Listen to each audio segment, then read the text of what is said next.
시편 19편 1절에서 6절 말씀입니다. 우리 함께 돌아가면서 우리 말씀 보겠습니다. 하늘이 하나님의 영광을 선포하고 궁창이 그의 손으로 하신 일을 나타내는도다.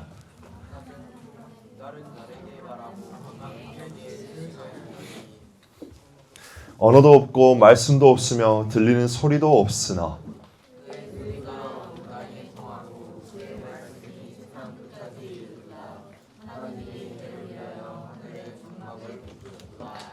해는 그의 신방에서 나오는 신랑과 같고 그의 길을 달리기 기뻐하는 장사와 같아서 끝에서 나와서 하늘 저 끝까지 운행하며 그의 열기에서 피할 자가 없도다. 아멘. 우리 여러분, 예전에 전도사님이 학교 다닐 때는 분기별로 학교에서 자리를 바꾸는 날이 따로 있었습니다. 지금도 혹시 자리를 바꾸는 날이 있을까요? 자리 바꿔요? 그래요. 혹시 자리를 바꾸는 날에는 기분이 막 어때요? 설레나요? 안 좋아요. 안 좋아요. 왜 안 좋아요? 싫어하는 애랑 앉을까봐. 선생님이 오늘 자리 바꾸는 날이니까 우리 짝꿍하고 이별 잘해 라고 말했을 때 교실 안에서 친구들끼리 막 벌써 바꾸네, 막 자리 바꾸기 싫네, 막 저 친구를 앉기 싫네, 막 이런저런 막 웅성웅성 됩니다. 그래서 누군가는 속으로 제발 하면서 막 저 자리만 아니면 된다 그러고 저놈만 피하자 이런 식으로 말하고 이제 저 잠깐 쪽만 앉았으면 좋겠다, 약간 이런 생각도 하기도 합니다. 그리고 또는 이제 전도사님처럼 예전에 이제 좋아했던 여자가 있으면은 이제 저 친구랑 좀 앉았으면 좋겠다, 저 친구랑 짝꿍 됐으면 좋겠다, 약간 그런 마음을 가지고 있던 우리 친구들도 있을 거예요. 분명히 있을 거예요. 네. 그리고 자리가 모두 바뀐 뒤에 이제 다음날 아침이 되면서 분명히 자리가 바뀌었는데도 몸이 습관처럼 가방을 메고 교실 문을 열고 원래 앉았던 자리로 앉게 됩니다. 그리고 옆에 친구가 오더니 야, 너 거기 네 자리 아니야 임마, 약간 이런 식으로 이제 말을 하는 거예요. 그래서 이제 민망한지 속으로 맞다, 자리 바뀌었지 하면서 이제 속으로 생각하게 되는 거예요. 그래서 민망해서 괜히 책상 위에 있는 연필도 끄적끄적 하면서 막 만지작거리면서 괜히 친구한테 막 나 정이 들었던 내 자리하고 아직 이별 중인게 조금만 기다려라. 약간 이거 전라도 사투리예요. 선생님 광주 사람이어서 사투리 한번 써봤어요. 그래서 이별을 마치고 자리에서 일어나면서 바뀐 자리로 신속하게 이동하게 됩니다. 여러분, 왜 이러는 걸까요? 사람은 자꾸 내가 익숙한 자리, 그리고 내가 중심이 되는 자리로 돌아가려는 습관이 있습니다.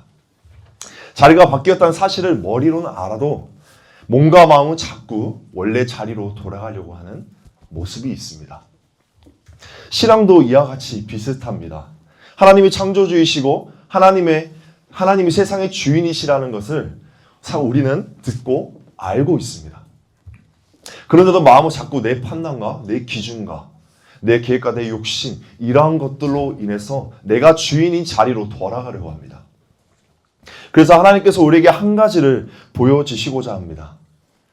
네가 주인인 자리로 돌아가지 말고 진짜 주인이 누구인지 보아라. 그걸 가장 크게 보여주는 곳은 바로 하늘입니다. 본문 1절을 보시면은 하늘이 하나님의 영광을 선포하고 궁창이 그의 손으로 하신 일을 나타내는 도다.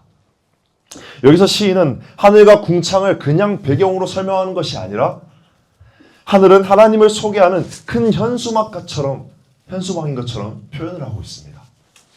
우리가 하늘을 볼 때마다 하늘은 우리에게 조용히 말을 건넵니다. 하람아, 이건 누군가의 작품이고 창조주의 손길이 고스란히 담겨 있어. 알겠지? 예를 들어 우리 여러분도 이런 순간들이 있을 겁니다. 비 오는 날 학교 끝나고 집 가는 길에 막 비가 엄청 쏟아져요. 쏟아지고 나서 이제 비가 그치고 이제 구름이 갈라지면서 하늘이 쫙 열리게 됩니다. 그때 모든 바닥이 젖어 있으니까 빛이 바닥에 반사되면서 그냥 평범한 길이 갑자기 영화의 한 장면처럼 바뀌게 되면서 마음이 와, 하는 감탄이 나오게 됩니다. 또 밤에 수련회나 캠프 같은 데 가면은 이제 많은 별들이 보이잖아요. 그런 별들을 보면서 그런 하늘을 올려다보면서 평소에 말 맡은 이 하율이 같은 친구도 조용해집니다. 그리고 와 하면서 감탄하게 적게 됩니다. 우리가 이렇게 감탄하면서 이 멈추게 되는 순간들이 그 선포의 느낌이라는 겁니다. 하늘이 하나님의 영광을 보여주는 순간인 것이죠. 그리고 하늘이 하나님의 영광을 보여준다면은 그 하늘을 우리가 실제로 경험하게 해주는 이것이 있습니다. 바로 시간입니다. 그게 바로 다음 절에 우리 낮과 밤을 말하고 있습니다. 이어서 2절 말씀에서 이렇게 말합니다. 날은 날에게 말하고 밤은 밤에게 지식을 전하니. 여기서 자연의 선포가 그냥 감탄만 하고 끝나는 것이 아니라 우리에게 지식을 전한다는 표현입니다. 이 지식이라는 표현은 하나님이 계시다, 하나님이 능력 있으시다, 이 세상은 누군가의 작품이다 와 같은 지식의 표현입니다. 낮에는 태양과 빛이 있고 밤에는 달과 별이 있습니다. 여러분, 낮은 그냥 밝게만 비춰주는 그런 시간인가요? 아니죠. 빛은 우리 삶을 움직이게 만듭니다. 빛이 들어오면 몸이 깨어나고 활동이 시작되고 또 뭐가 있죠? 식물이 자라나고 그리고 계절이 흐르게 됩니다. 그리고 밤은 어떠한가요? 밤이 있어야 쉼이 생기고 잠을 자고 생각이 정리되고 하루를 마무리하게 됩니다. 누군가는 밤에 더 생각이 많아지고 저 깊은 골짜기까지 들어간다고 하더라고요. 그래서 잠도 잘 못 이루면서 그렇게 하루 생활 패턴이 망가지게 되는 것입니다. 이처럼 하나님이 창조하신 세상은 빛과 어둠, 그리고 낮과 밤이 각각 자기 역할을 하면서 질서를 만들어냅니다. 우리도 현실에서 질서를 느끼게 됩니다. 아침에 눈 떠서 창문 열면 우리 남자애들 같은 경우에 호레비 냄새로 가득했던 그 방의 공기가 어떻게 된가요? 맑은. 직접 겪고 있나 보네요. 아니에요. 맞아요. 방의 공기 냄새가 달라지죠. 쾌적해지고. 공기청정기 갑자기 맑음으로 뜨고. 그래서 또한 겨울 공기는 코끝이 얼얼해집니다. 그리고 봄 공기는 조금 부드러워지고 여름 공기는 습해지고 우리 가을 공기는 선선해서 숨이 길게 들어오게 됩니다. 그리고 계절이 바뀌면 우리의 옷도 바뀌죠. 우리 친구도 지금 거의 다 패딩 벗은 것 같은데 계절이 바뀐 것을 직접 느끼고 있는 거예요. 그래서 마음도 영향을 받으면 뭐 가을 타네, 뭐 봄 타네, 여름 타네, 겨울 타네, 뭐 다 탑니다. 그리고 날은 날에게 말한다는 게 바로 이런 겁니다. 매일 반복되는 듯 보여도 그 반복 속에 하나님이 만드신 질서가 묻어있다라는 것입니다. 2절 말씀에서 자연이 이렇게 분명하게 우리에게 말하고 있지만 우리가 듣는 방식의 소리가 아니라는 것을 이어서 3절 말씀에서 말해주고 있습니다. 언어도 없고 말씀도 없으며 들리는 소리도 없으나 그리고 4절에서 이어서 말합니다. 그 소리가 온 땅에 통하고 그 말씀이 세상 끝까지 이르도다. 들리는 소리는 없는데 그 온 땅에 통한다라고 말하고 있습니다. 이 말 너무 멋있지 않나요? 자연의 메시지는 우리가 듣는 말소리와 같은 형태가 아니라는 겁니다. 자연은 조용히 우리에게 보여주고 있습니다. 그런데 때론 그 조용함이 더 무섭고 강할 때가 있지 않나요?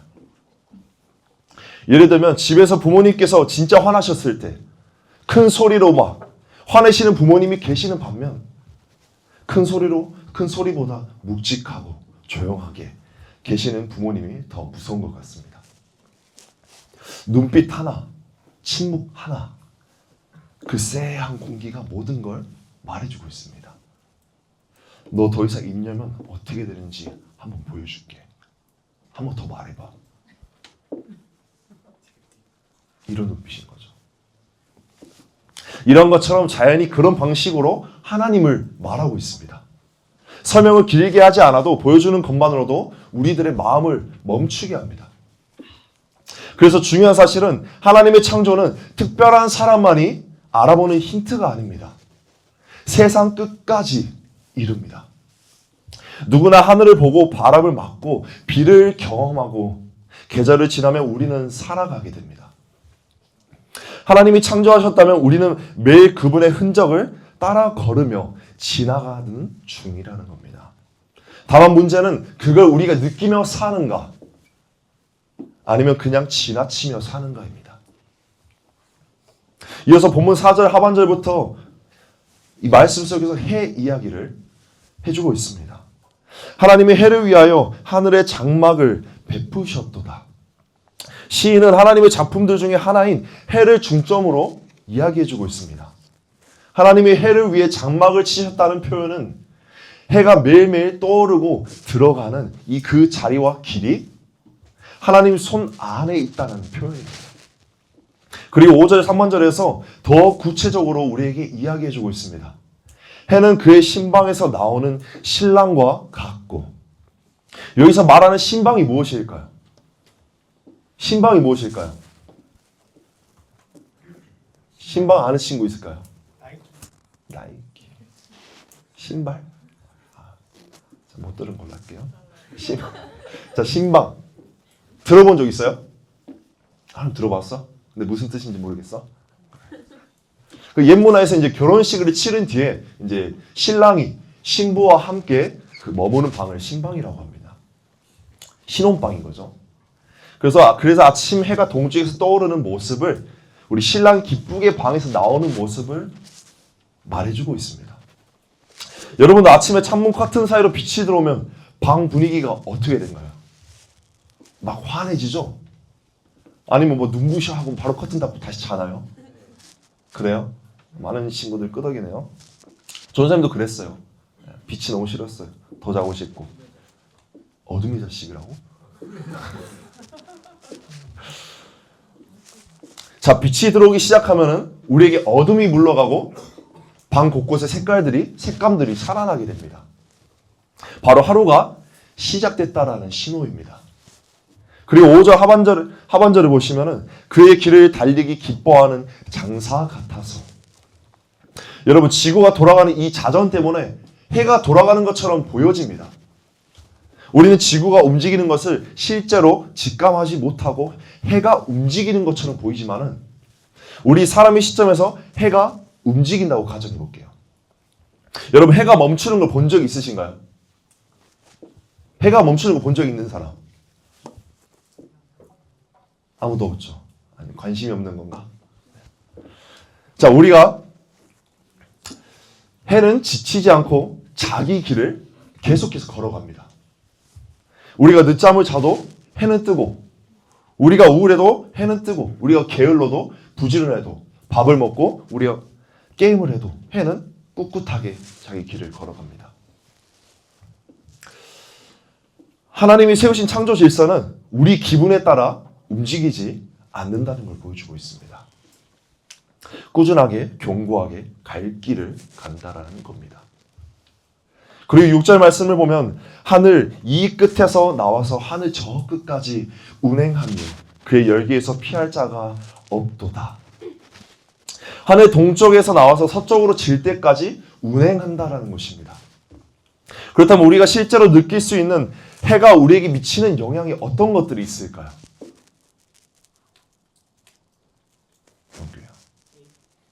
해가 우리에게 미치는 영향이 뭐가 있을까?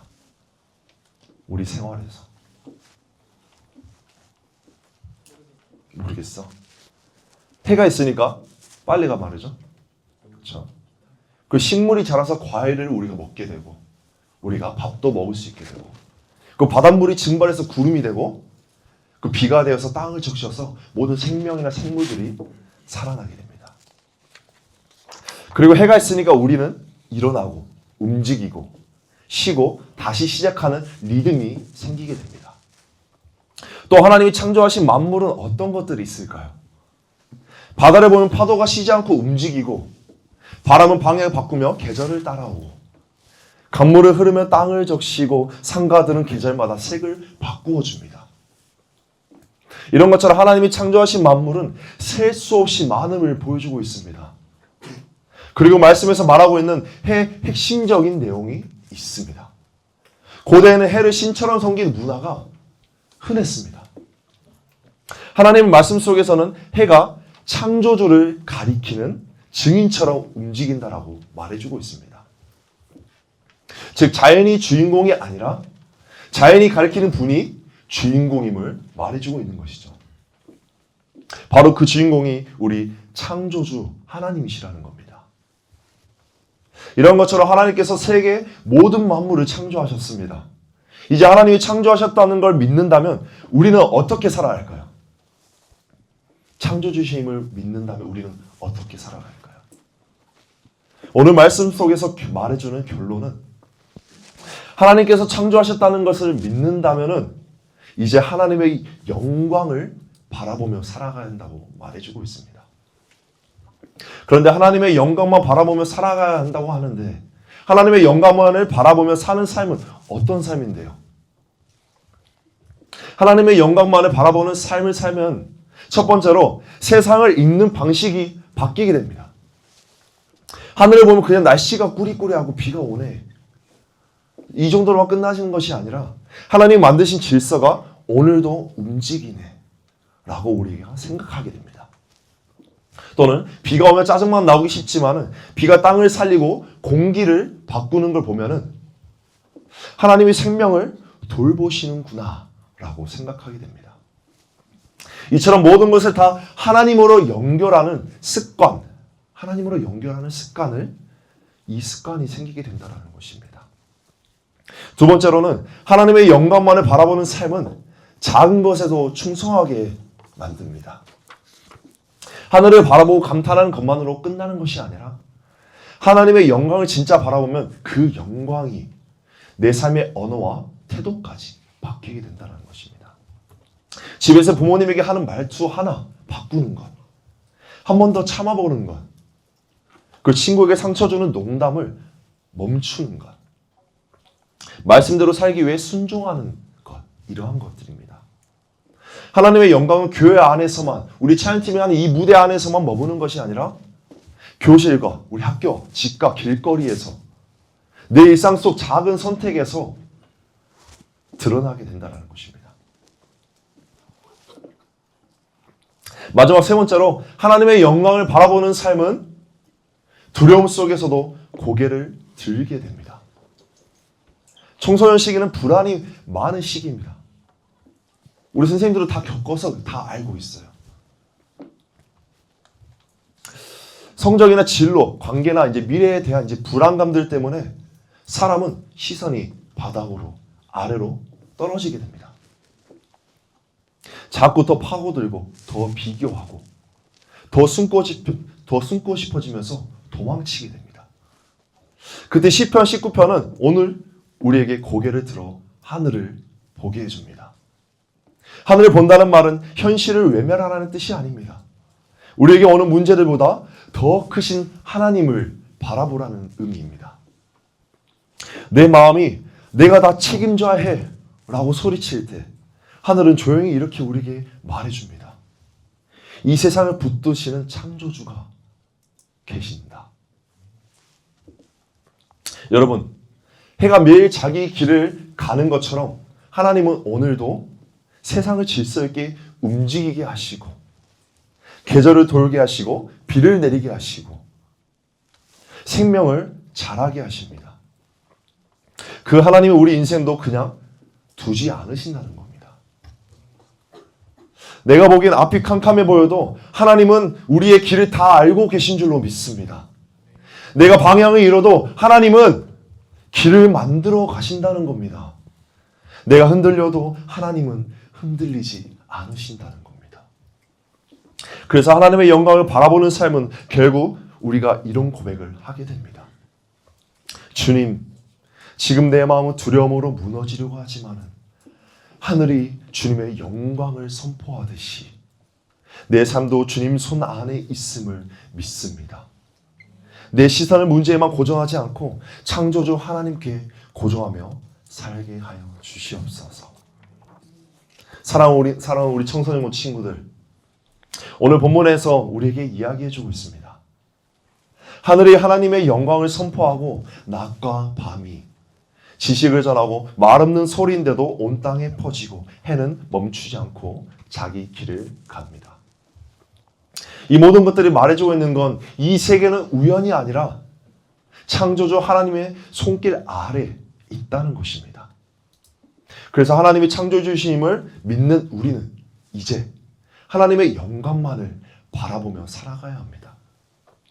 하나님의 영광을 바라보며 살아가는 삶은 어떤 삶이었는지 다시 한번 요약해 보면은, 우리 첫 번째로 하나님의 흔적을 놓치지 않고 그분의 손길을 기억하는 삶, 그리고 모든 것을 하나님으로부터 연결하는 습관을 갖는 삶, 그 바로 세상을 읽는 방식이 바뀌는 삶입니다. 두 번째로는 하나님의 영광은 무대 위에서만 드러나는 것이 아니라 작은 것에도 충성하며 교실과 집과 길거리에서 우리의 일상 속에서 내 언행과 태도, 행동 하나하나로 주님을 드러내는 삶입니다. 마지막 세 번째로는 두려움 속에서도 고개를 들어 하나님을 바라보는 삶입니다. 여러분, 오늘 말씀은 우리에게 하늘을 보라고 말하고 있습니다. 하늘을 선포하는 하나님의 영광을 마음에 새기고 그 영광을 따라 살아가야 한다고 말해주고 있습니다. 오늘부터 우리 청소년부가 세상을 하나님께 연결하며 읽고 작은 선택에서 하나님께 충성하며 두려움 속에서도 고개를 들어 하나님을 바라보는 삶을 사시길 바랍니다. 그렇게 하나님의 영광을 바라보며 살아가는 우리 모든 청소년부 친구들이 되기를 간절히 소망합니다.